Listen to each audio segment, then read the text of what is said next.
गुरु चर्चा कहानी। देवताओं में गणेश तू श्रेष्ठ है। भगवान शिव गुरु कथा और लीला का एक उत्सुक उदाहरण भगवान शंकर जी के दो पुत्र थे, एक गणेश और दूसरा स्वामी कार्तिकेय। एक दिन दोनों विवाह के लिए आपस में ही झगड़ने लगे। दोनों का ही कहना था कि पहले मेरा विवाह किया जाए। दोनों को आपस में इस प्रकार झगड़ते देख भगवान शंकर और जगदम्बा माँ भवानी ने कहा, तुम दोनों में से जो पहले पूरी पृथ्वी का चक्कर लगाकर हमारे पास आएगा उसी का विवाह पहले किया जाएगा।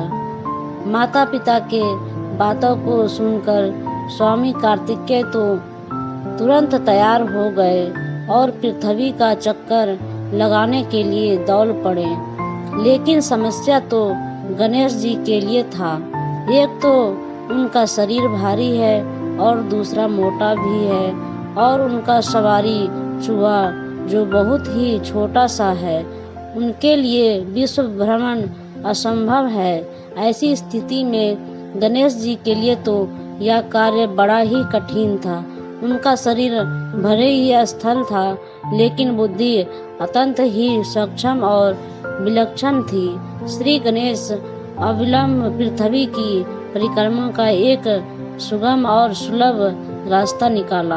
उन्होंने सोचा, इस जगत के मालिक तो मेरे माता पिता है। अगर मैं उनकी प्रतीक्षा कर ली तो पूरे पृथ्वी का प्रतीक्षण पूर्ण हो जाएगा।